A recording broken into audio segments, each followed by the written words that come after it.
welcome to another wonderful episode. Okay, la la la la la. So there we are. And on that bombshell, it's time to end. In the studio, yeah, we thought we'd compensate for the long episodes we made in making a very short one. No, not really.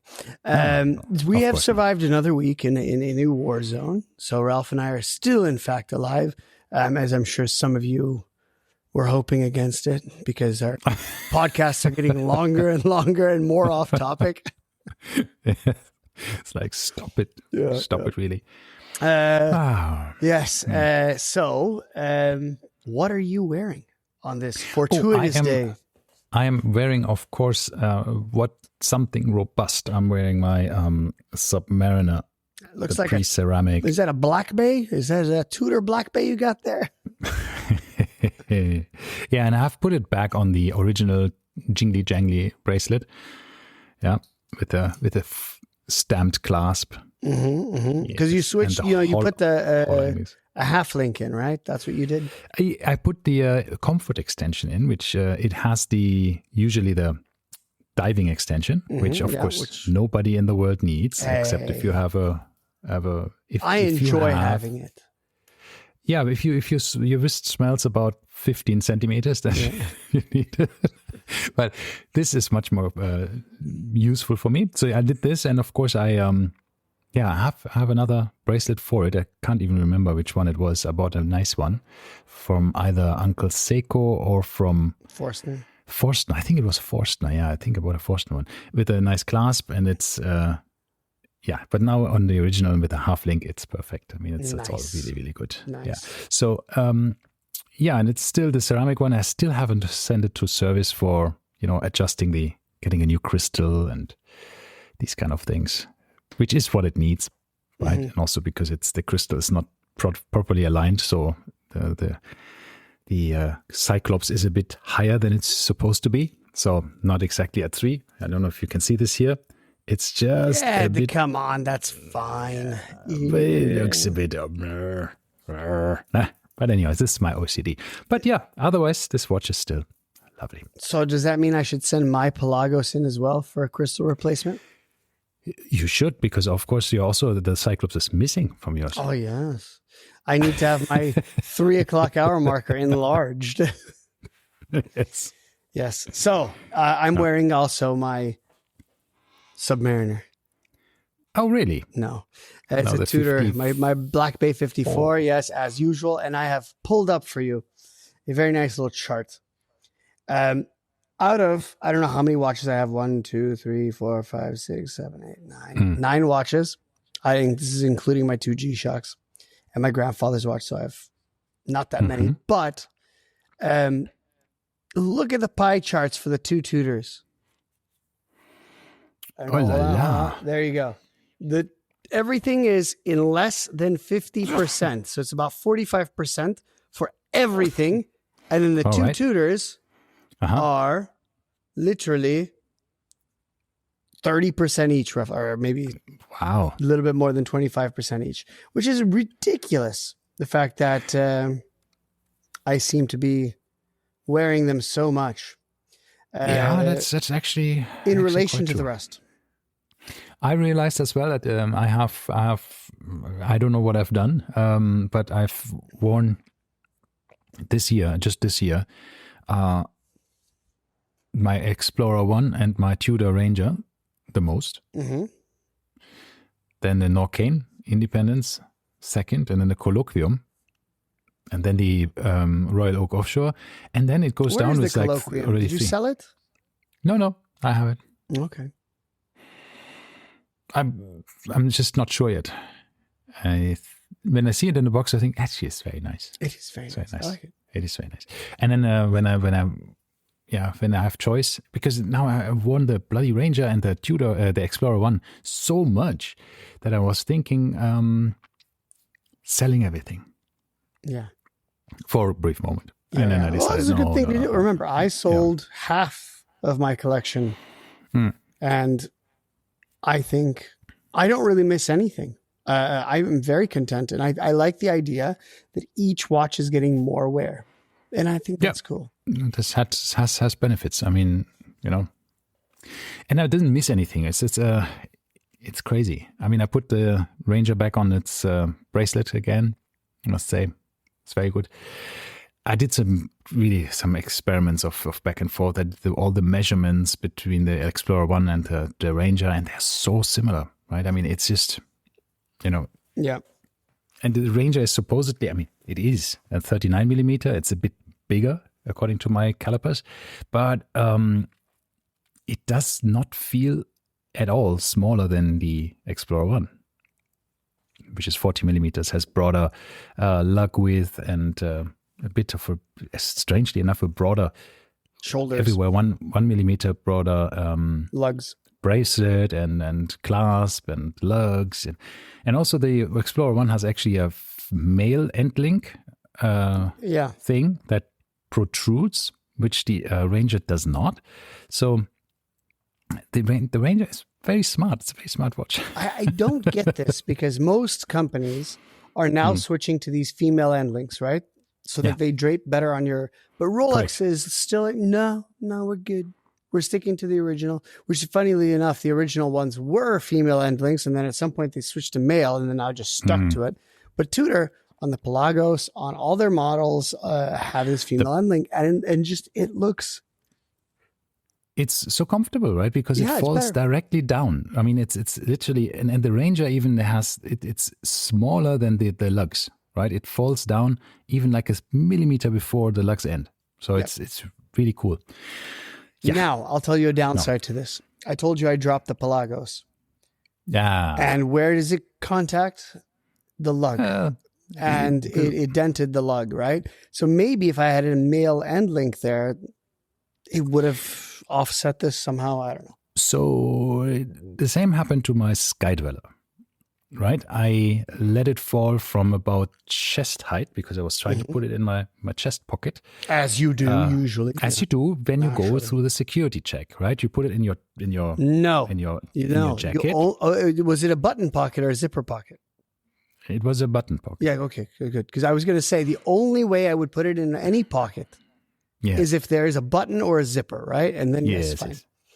So I put it in there, and of course it fell down from like chest height, of course, onto the marble floor or granite floor. I don't know what it was. And yes, it had a big dink in the first. It was a Jubilee bracelet, and it had in the first link, the one of that's still not exchangeable, right? This first one that goes in there. It was a bit sad. But you only would see it if you know what to look for. But same with the Pelagos. Yeah, nobody's going to notice, especially since you broke the crystal on it when you owned it. Which I still cannot remember. Yeah, and I've never realized. He sold it like new with box. Like new with box. Come on, you had a good price for that. I'll give you €1 discount. I treat you to a beer. Did you see? No, of course it was a good price. I'm not concerned at all. But there is a Pelagos 39 right now on the TP auctions. Yes, there is 10K, I think. 10,500 plus the commission. Yeah, right? exactly. Which, but there's no bids. Well, it's a bit expensive, I think, right? So I do think if you consider, if you consider the price, the commission on top. Yeah. So, but the thing is, I was saying when I bought your watch, also was if you were to sell it on any platform, yes, the end user would pay more, but you, like this guy, he's not going to be able to sell for 10. Yeah. Most likely, right? So if there's no bids, it's not going to sell. That means 10 for him is not going to happen. So then it makes most likely not. Yeah. Your deal that you got for whatever we paid, at 8.5 or whatever it was, not that bad of a deal, right? Because I think if he would have put it up on auction for 8.5 for starting plus, that would have sold. So let's see. Way more likely. I agree with that. Yeah. Way more likely. See, I know all. You are the Mr. Know-it-all. Yes. But we know that already. Oh, do you? So, what else is new? Let's talk briefly. Now, the last 2 episodes have been mentioning this, what should we call it? Morgan Stanley Gate. Yes, I think we owe everybody. I owe personally everybody a big apology.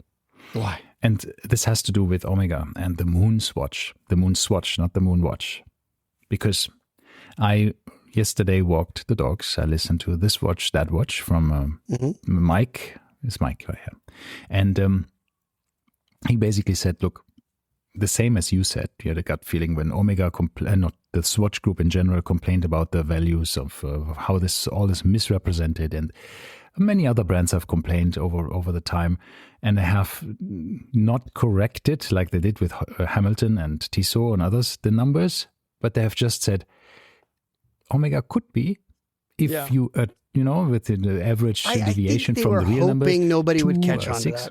Right? Yeah, I think so too. But of course, everybody did. And he said as well, so it is more likely 6th place rather than 5th place, because otherwise they would have said it if it's better than 5th, right? Exactly. They would have said it exactly like that. Exactly. Maybe it's 5th or maybe it's 5th or 6th. So anyhow, but the point was that everybody thinks Omega needs saving because Omega is going down. Omega is selling less. And he said one of the reasons he thinks is the Moonswatch. Yeah, that people bought a watch that doesn't cost $7,000 or 7,000 euros or whatever, to figure out that the watch doesn't make you as cool as you think you would be if you're wearing this watch. You know, sometimes you think, wow, this watch, when I wear this, I'm James Bond, I'm looking around, everybody will see it and think, oh my God, you're the coolest boy in town. That, with the purchase of the very cheap Moonswatch, they figured out, no, a cool watch doesn't make me look so much cooler. Not just that. Girls won't notice it. Nobody will care. Most likely because it's a Moonswatch, it's going to break and it's unserviceable. And all of these things add up. How does that look on Omega? Because these people, by the way, I had people come up to me and they were saying, they were calling it an Omega. They don't know the difference. Yeah, but it has Omega on the dial, right? So they don't know any different. They call it the Omega. And they go, yeah, I'm wearing my Omega. I'm like, no, you're fucking not. You're wearing a Moonswatch. It's a Swatch. But they didn't know. And this then gives a terrible brand image for Omega. And so that's where I said it used to help both, right? They said the Moonwatch, Omega Moonwatch sales went up by a lot after the launch of the Moonswatch. So I was saying it seems to work. Yeah. People seem to buy the Moonswatch and then eventually want the Moonwatch. But he made the point saying like, no, actually they bought the Moonswatch cheap, realized that watches don't make me much cooler than I think they think they would make me or give me that feeling. It wears off very quickly that I'm feeling super cool wearing this watch. That they just didn't make the $7,000 mistake. They just made the Moonswatch purchase mistake for that. So, and I thought, could be right. It could be long term now that we're seeing that this actually is a bit of an image problem for Omega, and it's not as clean cut as I thought it would be. That people were very clear about said this, what they do. When the Moon watches came out, they said, in the short term, this may benefit them, but long-term brand image will not improve from selling a piece of plastic garbage, right? And this is often something, and there's many issues here, okay? Let's take the Hyundai's issue that they had. So when Hyundai originally unveiled the Genesis, it was a model. It was the Hyundai Genesis. And guess what? Nobody bought it. And the reason is nobody wants to go into a Hyundai showroom with, at the time it was costing 300,000 dirhams roughly, and sit next to the guy who's buying a Picanto for 15K and sit there and say, you know, we're getting the same level of service. We're getting the same treatment. We're getting the same, you know, salesperson even, right? It doesn't work. And Hyundai very quickly realized that. So they realized that they need to kind of distance themselves from Genesis or from Hyundai, right? Genesis needs to distance themselves. And when they did that, the brand took off, right? Because now most people didn't know that it was a Hyundai. Still to this day, people don't know that Lexuses are Toyotas. It's unbelievable that people don't know this. But nonetheless, the same reason Lexus did this, they want to distance themselves so they both can maintain and hold a brand image, a different brand image, right? With different kinds of resellers, retailers, whatever you want to call them, different service, different quality controls, et cetera, et cetera. Now, you put both names on a dial and people are going to question it, right? If it would have just said Swatch, I don't think it would have been, should have been the Swatch, Moonswatch, and there would have been no issues. There'd be no confusion. Most people would not have even, really cared. And then that would have, I think, done a lot better for Omega. But now the guy, and I kind of know like what the feeling is. I remember whenever this was whenever this first came out, 2020, 2021, when was it? 22? Who knows? But I remember I was working Formula One. I was in the pit lane and they have the pit lane walks, right? Where all these people come through. I was wearing my Moonwatch.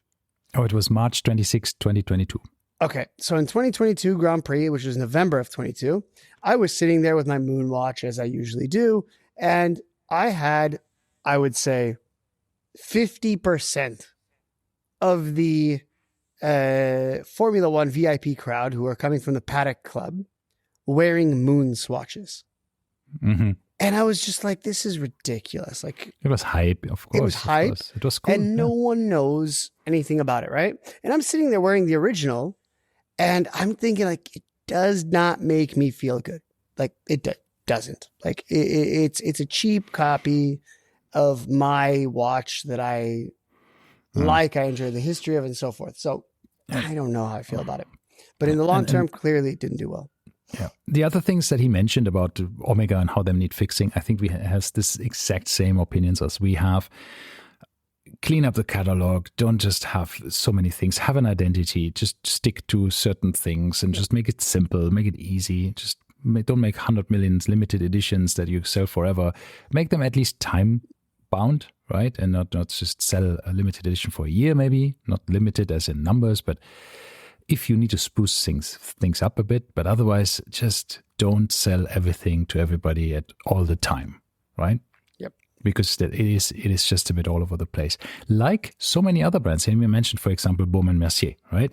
And how that came about and the whole thing, how they bought it. And then they created a new brand called, that was actually the Oshino Valley as well. He also talked about the whole downfall of the brands, actually the group brands, because they don't know what they're doing with these brands because in the end, they are all reporting numbers and they have to make numbers. They don't have private owners. The best performing watch brands are all owned by private companies. So what's the point of your apology? Or you were apologizing for something? No, I apologize that I was wrong with the Moonswatch. I thought it would benefit Omega more, but it actually didn't. So long term, I think the results speak for themselves. Wasn't good. No. I don't know if it's only the Moonswatch. I think Omega is completely capable of shooting themselves in the foot without the Moonswatch. but it is definitely didn't They help. weren't doing much better before the Moonswatch. Let's put it that way, right? So it's sad, and I don't want to talk always about Omega as the failing company because, they're too thick. There's so many things that they just could do better. On the flip side, Tudor also came in, right? And saying, no, these numbers are not right. Yes. And then they corrected them, as I said, right? From it's like 350,000 to 150,000 or 180,000. And people said, oh, a big drop in Tudor numbers. But it wasn't. It was just a completely overestimation before. So, yeah. The numbers, I think it showed that these numbers are terrible. They are terrible, inaccurate. They're not actually as good as we all thought they would be. They might have been better when we had still additional anecdotal information from, let's say, the COSC certification and other things. But since it came out 2019 to now, it's just, if you don't have the correct numbers, it's best to not publish them at all, I guess. Yep, maybe. But on the other hand, I wanted to say, gives us an insight to the, into the industry, right? So since we talked, one thing, since we talked about the auction as well, there's a Blancpain, right?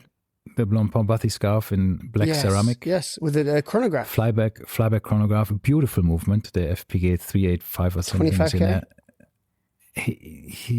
I don't know what the price is, but it comes inclusive of the fees. If you just get one vote in, one bid in, sorry, it will be 28,000. Oh, so 25 plus. I think 24 and this is plus. A 70,000 dirham. Yeah, watch. I saw this and I was thinking to myself, God damn, that's a good deal. Somebody's going to get a good deal. And I have a feeling that it will probably just get one bid. No, I have a feeling it's not going to get any bids. That is also possible. That is how these things shocking. go.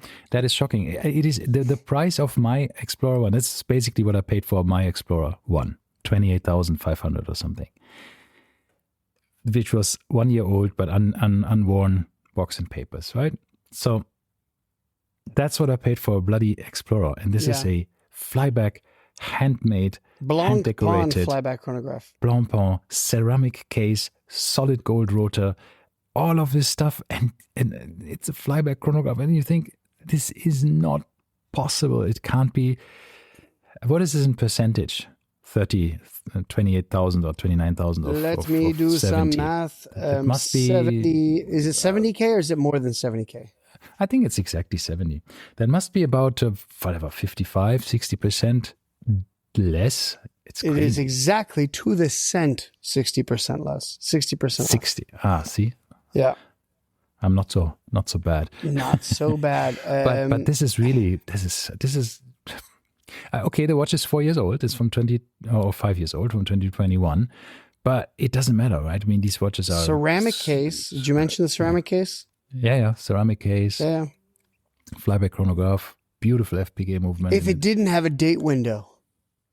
Yeah, it has a date window. And what is it, like 47 millimeters? It is 43.6. 44. I round 43.6. Yeah. So not exactly the Svelfest. It's not in. Now, what caught my eye in this auction? Can you guess what it was? No. It's a GP Gerard Perregaux X Yves Saint Laurent, or now just Saint Laurent collab of the casquette. Oh, I thought it was just a casquette. I didn't know. No. You have to go once again. They didn't mention it. You have to go into the freaking things, and you will see it's the Saint Laurent version, which was a limited edition. Right. And 14,900. That is not bad. The casquette is a. So if you look at the back, right? The case back, you will see it's signed Saint Laurent. Yeah. And now they did the title, they have added it as a model casquette 2.0 Saint Laurent 02. Yeah, but it still isn't. You still got to read a little bit. Yeah. But I don't know what the Saint Laurent version did over the other one. I don't know either. This one was titanium. Was the regular one titanium as well? Not sure. It was ceramic, right? Didn't they have one in ceramic? I don't know. It looks more, how do you say, industrial. Right, and then limited titanium. To 200 pieces, and it's box and papers. Oh, it's nice. Yeah, and look at the price. Yeah, that's super Not cool. Bad. How much is the retail on this? They don't mention it. No, not here. I'm saying in general. What's a casquette going for these days? Do they even still have them? I think I'm not so sure. Let us check. Gerard Perregaux. And here we go, luxury price. I don't even know if they have the casquette still. I think they don't. Why can't I choose watches? Laureato, Bridges, Cat's Eye. New Creations, Legacy, all watches. Let's go to all watches. This is complicated. Was probably not the best idea to go to all watches. But there's only 90 products. See, the entire catalog is 90 different watches. How cool is that? That's good. Oh, I like this one. I like the light blue chronograph. Ice blue Laureato chronograph. That's nice. All right. Oh, yeah. Casquette still there. Oh, the Casquette 2.0 in titanium and gold is still available. No, sorry, sold out. It says sold out on the website. Let me see if I can find out the price, though. And the casquette is in ceramic. It says ceramic, titanium case ceramic. That's a bit weird. All right. I'm going to try to find the Saint Laurent version of the casquette. I put in casquette, and all that's coming up is a bunch of hats in French. So Gerard Perregaux I have to put in. Casquette 2.0. I think the Casquette 2.0 titanium and gold had 820 pieces. It had two golden things. The buttons were gold, left and right, and the logo was gold. But other than that, it was also titanium. So I found the Yves Saint Laurent, Saint Laurent. But this is 02, right? There's two different versions. 2.0. Not 2.0. There's a Saint Laurent 01 and a Saint Laurent 02. Okay. One is blacked out PVD. But nonetheless, the price is $6,700 USD. I guess that's not that much. That's what? And that came out in 23. So 6,700 is, memory serves, 25K? So on Chrono 24, I find casquettes if I'm going low to high. I find the ceramic, the black one, for 17,700, so basically 18K, and they're going up to 25K for the titanium and gold version. But still. And the Saint Laurent, there's one here in the UAE. The Saint Laurent limited edition for 23. It's listed for 23. So this is 14 plus, so it gets you 18.9, something around 19K. So do you want one? Probably not, but still. No. Interesting. See, I had the Hamilton PRS. The Pulsar. The Pulsar, the PSR. Which Pulsar, they can't use the term Pulsar for some reason, I think, right? Yes, because they sold Pulsar, the brand Pulsar was sold to Citizen, I think. Yes, which they are able to call something Pulsar, but this Pulsar is not, they do this PLSR or whatever the hell they call it. PSR, yeah. PSR. But now, so the Gerard Perregaux. And I like this. I like this probably a bit better than I would like the casquette because of the way you look at it. The casquette has this, the casquette has a cooler design, technically. It is cool. But I don't know. But I like that the casquette has this little Easter egg in it, right? Which one? You can program a specific date or number, 4-digit number that will appear at specific times that you can also, I think, specify during the day as a small little romantic reminder. Let's say your wedding anniversary. Remember, when I heard this, do you know what I thought of? No. The Van Cleef & Arpels, the kissing bridge thing, right? Remember the two little program it in? But anyway, long story short, they were saying that you need essentially two hands to operate this watch. And then it becomes very not functional. Because you can't just pick it up and look at it. You have to pick it up, look at it, and press the button for it to actually work. Right. That is a bit clumsy. Yeah. But yeah, it's something special, at least. Very, very special. So what else happened? All right. In the world of luxury watches. Something else happened. Let me just think. So we were going to talk a little bit about what is potentially coming in this year's. Right. Because the brands have expanded, right? There's more brands than ever going to Watches and Wonders this year. Insane list. You want me to read the list? It is, just 1 second, I have somewhere in my Elaine Watch Group thing. All right. I'm going to go fast. Alanganzona, Alpina Angelus, Armstrong, Arnold & Son, Artia, Audemars Piguet, Baume & Mercier, Behrens, Bell & Ross, Bianchet, I don't know what that is, Bremont, Bernard Richards Manufacturer from France, Bulgari, Cartier, Chanel, Charles Gourdier, Chariot, Chopard, Christian Vanderclaw, Colonel Swiss, Corum, Creedor, Cyrus Genève, Chapacan C, Eberhard & Co., Favre Luba, Ferdinand Berthoud, Ferdinand Constant, Frederick Constant, sorry, Genes, Gerald Charts, Grand Seiko, Grunfeld, Moser C, Otlans, Hermes, Hublot, Hisek, HYT, IWC, JLC, Cross Studio with a K, Lauren Ferrier, Le Epée, Louis Monet, March Lab, Meistersinger, Mont Blanc, Nomos Glatsute, Norcane, Oris, Panerai, Parmigiani Fleurier, Patek Philippe, Pequinet, Bikini. Something, yes. Piaget, Raymond Weil, Resonance, Roger Dubuis, Rolex, Rudis Silva, Zinn, Speak Marin, Tag Heuer, Trilobe, Tudor, U-Boat, Ulysse Nardin, Vacheron, Van Cleef & Arpels, and Zenith. 71 brands. Nice. And this is not sponsored by Watches and Wonders.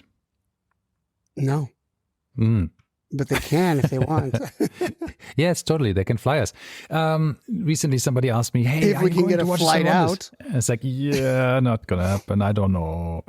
No, definitely. I'm not going. No, unless somebody paid for me to go, and then I would be there in a heartbeat. Of course. Sorry, boss. I'm very sick for the week.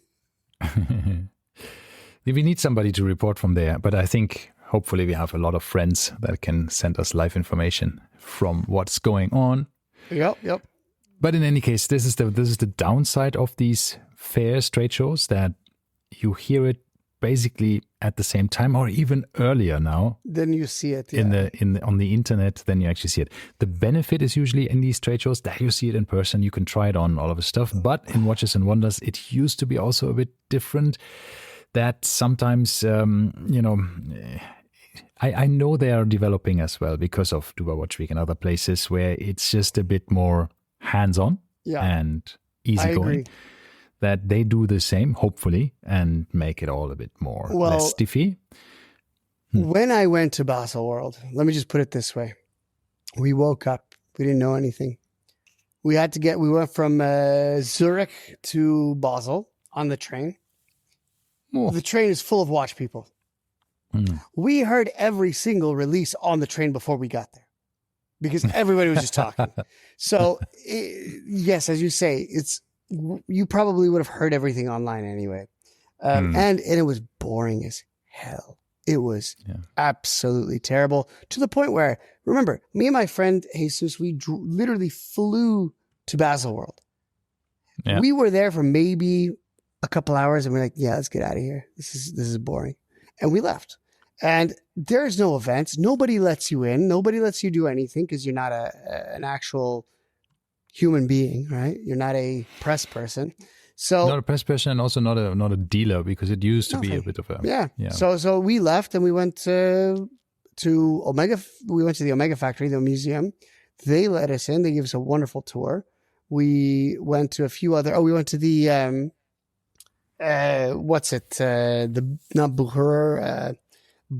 the Bayer Museum, which was cool, in Zurich.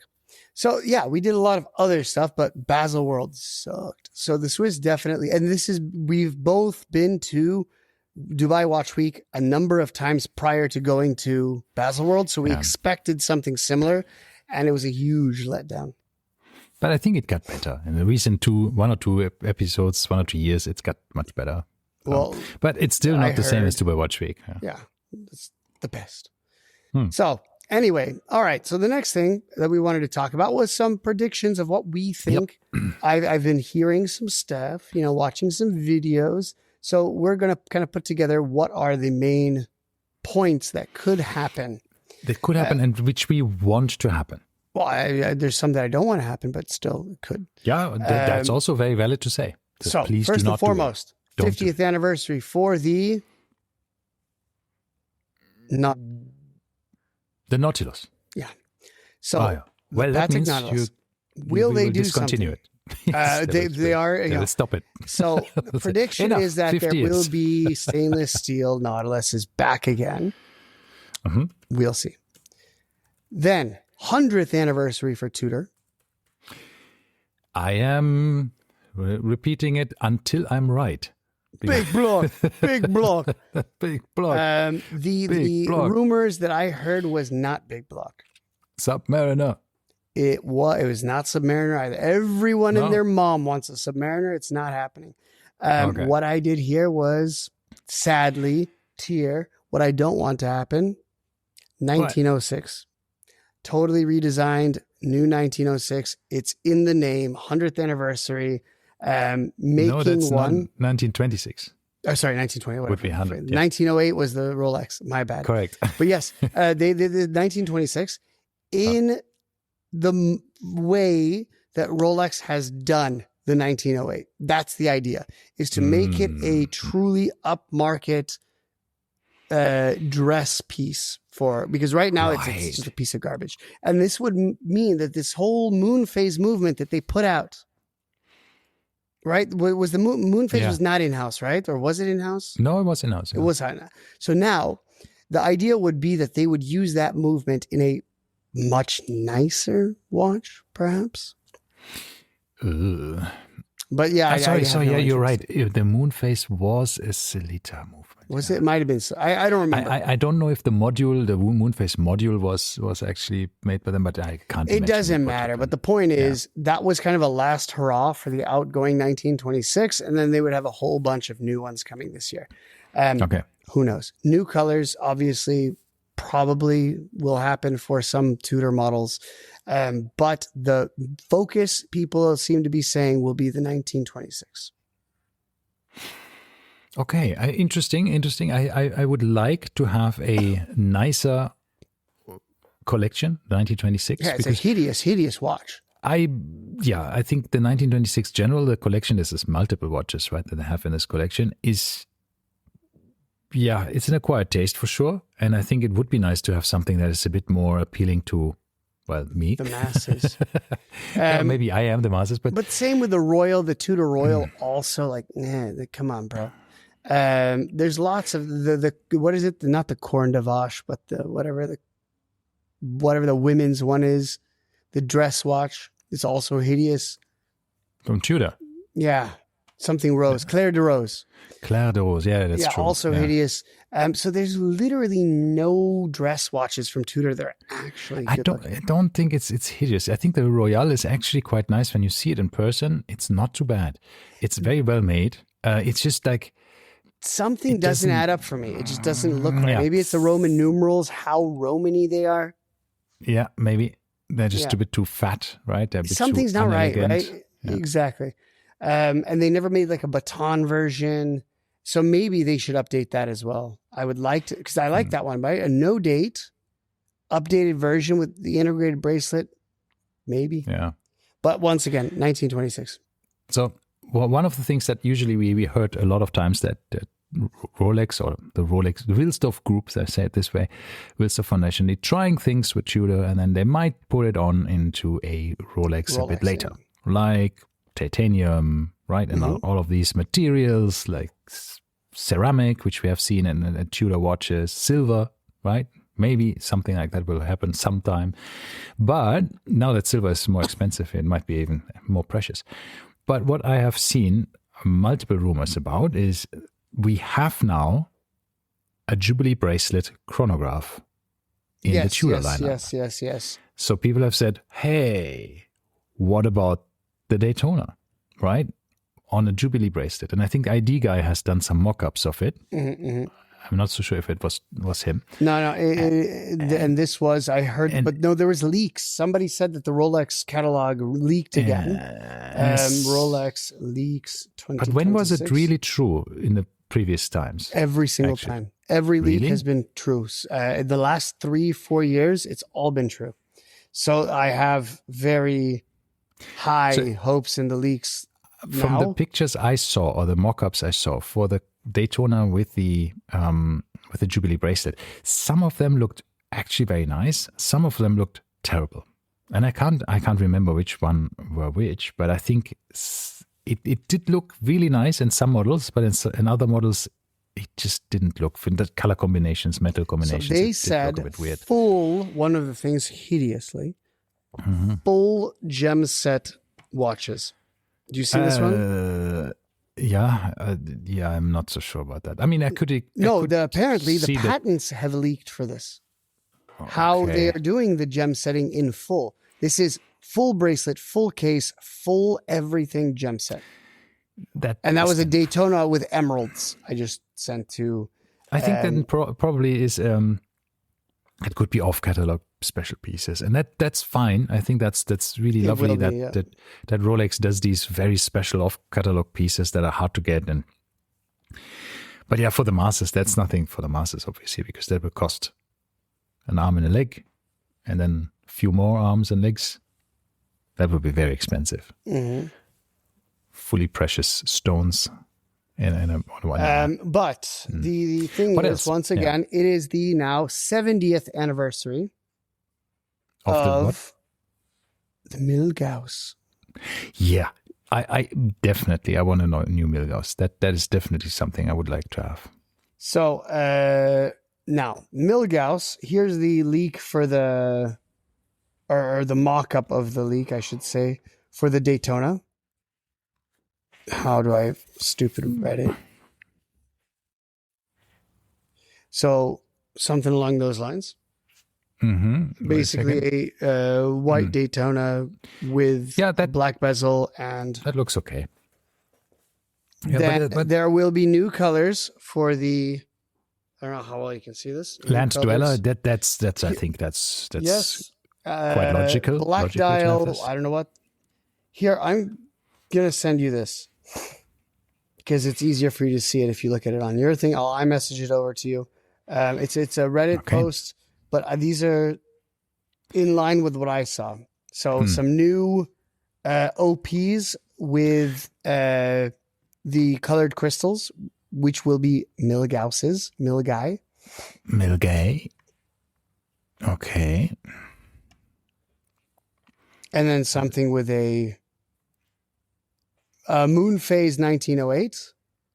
Moon Phase 1908. And then, of course, it rounds up with a Polar Explorer one, which will not happen. Uh-huh. But these aren't the prediction or the leaks, but I did see the predictions somewhere. And now can't find where they were. So I think the new Milgauss, I would like to see this. And it looks really cool with the different colored rings around the... from the colored crystals. It's not really a bezel. Yeah, from the colored crystals. I think that would be super cool. If they could do this. They have the patent for it. No one else can make it. Oh, no, sorry. Love it. I beg to differ. There is no patent for it because they said we're not patenting it because it's too difficult to make. Nobody else can do it. Yeah, but I would probably even trade my Explorer in for that because I really would like that. It's really, really cool. What was the one with the Explorer 2? Why is there an Explorer 2? What is I don't know. I don't know what that one was. Maybe a new case because it's been a little long in the tooth. Smaller case, maybe. Maybe the rounded case, not as slap-sided. Yeah, maybe. And hopefully smaller, 40 millimeters back again. Yeah, that's true. That's possible. That could come. I'm totally in for the Milgauss, and I think with the new Chronology Escapement and the Soloxy hairspring and all of the stuff, I mean, it's not Milgauss. It's probably what is 10,000 millisym? No, is it? What is 10,000 in? What is it even? Milgauss is this? Milgauss is Italian 1,000. I know, but Milgauss is Latin. Latin. No? Is it Latin? Gauss is not. Mille miglia, that's Italian. Is it I don't know. But my point is, it could be just a French. 10,000. It's a combination of French and German. Not a language. That's not the best combination, I think, for names. Leave it French. Sounds better. 100 million. No, 100,000, sorry. 100,000 cows, exactly. I want to say 100,000 cows. French. Cent mil Gauss. Cent mil. I want to cent mil Gauss. Because I actually think that most of the watches, modern movements that Rolex makes are already anti-magnetic or amagnetic. So probably the 15,000 Gauss are no problem for them. Pause, por favore. The rumors are saying that the movement from the land dweller, which is amagnetic entirely, will be the one going into the new Milgauss. Yeah. Which then would make also the Milgauss. But that is cool because the Milgauss also with a higher precision, 36,000 beats, that would make so much sense. The watch for engineers, right? Precise, it is. And anti-magnetic, robust. That's, and there was another one. It wasn't really a rumor, but it would be super cool. They were saying, what if Rolex introduced a true beat watch, either in the land dweller or in this new Milgauss? Yeah. So tinkered with this movement and made it tick. That would be super cool. A high beat. A high beat true dead beat. seconds complication. Like that would be just come on. That would be weird. That would be awesome. A flex. But the point of a high beat movement is also that the ticking is tick. The sweep is smoother. No, nobody cares about the sweep. The whole point of the high beat is that it's more accurate, right? So supposedly, yeah. That's the big deal. So. Because when the small wheel balances back and forth and it gets a knock, because it's so fast, it gets into the rhythm much faster than a slow turning balance wheel. Yes. So we have another set of anniversaries. The Rolex Oyster watch is also 100 years old. So not the Oyster Perpetual, just the Oyster, just the Oyster case itself, right? The idea of the Oyster case. It was actually an Oyster watch at the time. It wasn't even the Oyster case. It was... That's where the Oyster case had its name from, because the Oyster watch was the same one. And it looks a bit like a Panerai, which is why the Panerai looks like a Panerai. Yes, exactly. Mm-hmm. That's because the original Oyster. You have to remember this. That case was Panerai's first case. Yes, they got their first cases and movements and stuff from Rolex. And then we have, of course, new watch brands like Gallet from the House of Brands. Nobody cares. Did you hear about this big slap in valuation about Breitling? I mean, the mother company, what's it called? The House of Brands? No. They're the owners. The private equity company who owns Breitling has cut the valuation down by quite a lot of what they are valuing Breitling. Because every year they have to evaluate the assets, right? By law. So... or SEC rules, I don't know what it is, but they have to do it, and they have cut down the value of the asset Breitling or the House of Brands by a quite substantial amount, which... I'm not surprised. I mean, they're not exactly doing very well for themselves, are they? All right. Then Rolex Day-Date is 70 years old.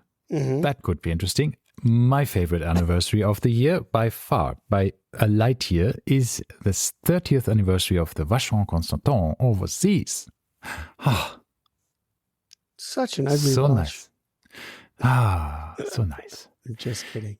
Parmigiani Fleurier is 30 and so on. I mean, there's a lot going on, a lot of anniversaries.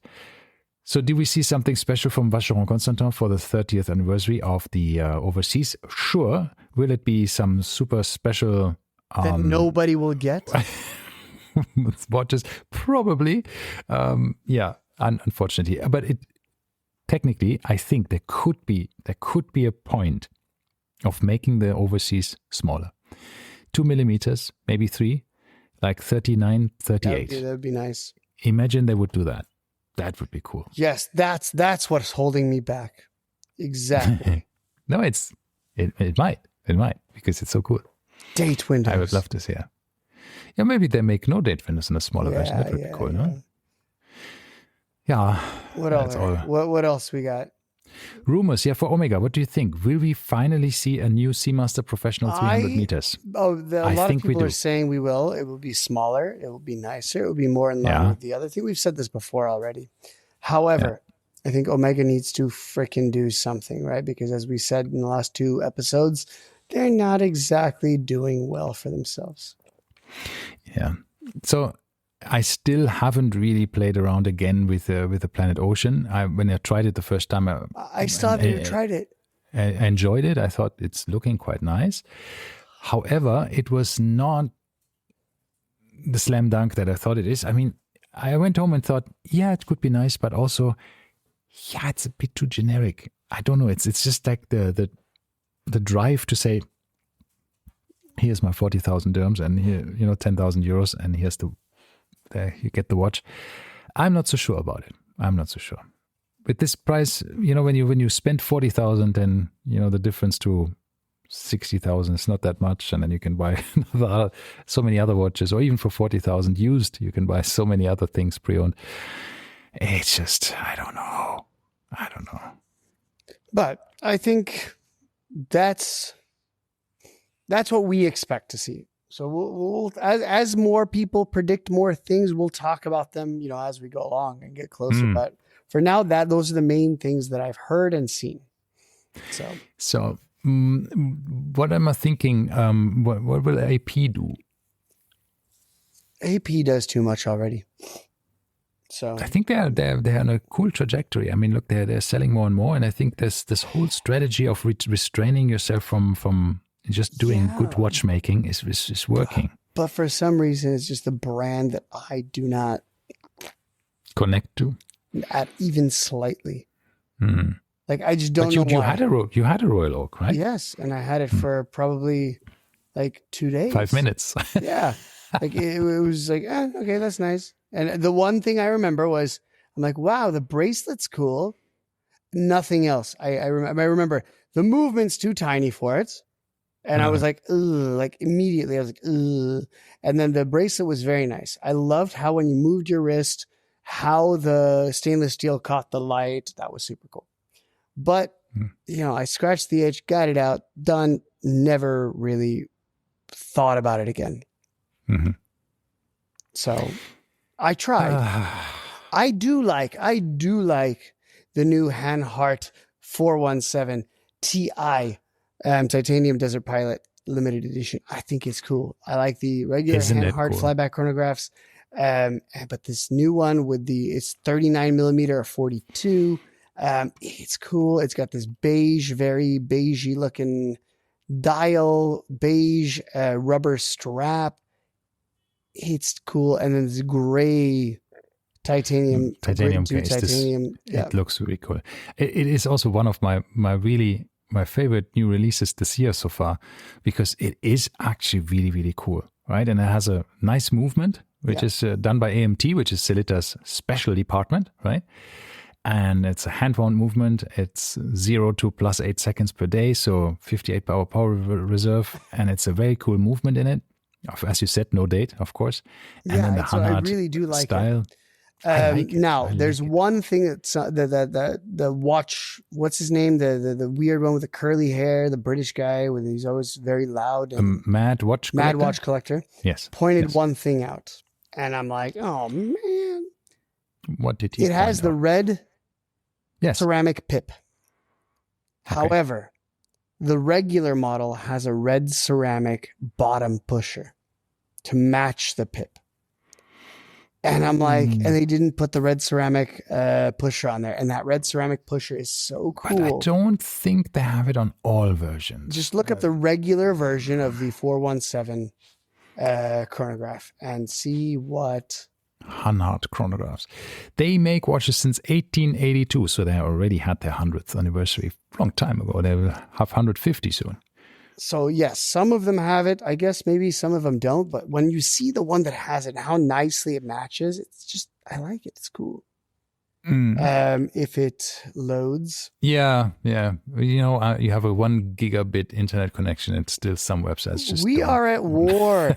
Give them some breaks. Seriously. Okay. Then yes, sure. And the underground wire cable has been cut, right? So. Yeah, it's still not repaired, right? It's I don't know. So you can see here that most of these versions do not have it. So which one does? There it is. That's the Heritage. The Heritage. Go to the click on that one. The left one. Leftmost one. Yeah, with the boot strap. Bunt strap. See how nicely that little pusher matches the red on the... little. It's quite big. I like it. I think it's cool.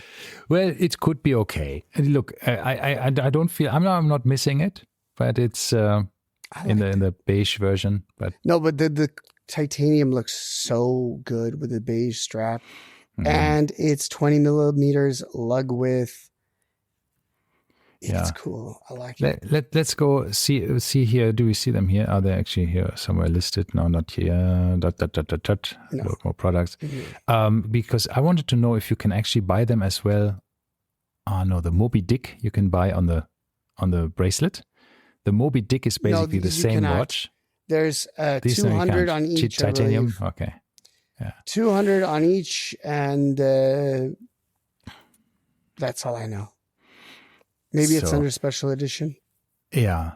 I also like if you go to the home, there it is. Yeah, here we got, So yeah, there's no click. Let's do the 39 millimeter version. Yeah, I clicked. Click, add to cart. There you go. Just buy one for me, okay? Yeah, sure. Do you want a black strap or you want? Nah. I think it doesn't look so good on a black strap. No. You can actually. The natural tan strap looks nice. But yeah, I do like this. I think it's cool. It's a very svelte. It's not very thin, but it is thin for what it is, a flyback chronograph. It's probably the cheapest flyback chronograph you can buy, aside from the Blanc Pawn that's being sold in Timepiece 360 auctions. Yeah. This is the one thing that I didn't like. I have to mention that. The numerals are black, but they are loomed. And everybody knows black loom sucks. Yeah, and it does. It does not glow very well. Yeah. So did you have basically they're glowing at night, but they're glowing like 5 levels below the hands, because the hands will be super nice heavy glow. And another thing that I was talking about with randomly with my wife the other day is I heard this nice thing where I somewhat agree with that. There's a few Rolex models that don't kind of fit into the Rolex lineup. And Rolex is a very cohesive company where all of their watches, you look at it and you're like, yep, that's a Rolex. You look at the Sub, you look at the Explorer one, you look at the OP, all of these kind of very nicely slot in within the Rolex lineup. And somebody was saying, what is sticking out like a sore thumb right now is the Explorer 2. So being that it's the only non-rotating, only stainless steel bezel that they have. It's strange. It's too big. There's a whole bunch of kind of like question marks about it. It's for spelunking. It is. And that's the other thing is they were saying that back in the 70s, when this watch came out, they were really trying to throw anything and seeing what sticks to the wall, right? And spelunking, like we have divers, we have pilots, and then spelunkers, like it just doesn't add into this whole thing. Are cave divers. So in case you don't know, dear listener, the spelunking is exploring caves that are usually obviously in the dark. In the dark. So because you are spelunking in the dark in these caves that have these incredible networks of combined caves underwater, under the earth somewhere, you need to have a watch that shows you if it's day or night, because otherwise you would be completely confused underwater. Because you wouldn't know when you were tired? In the internal darkness, yeah. Because obviously your air supply will last forever, right?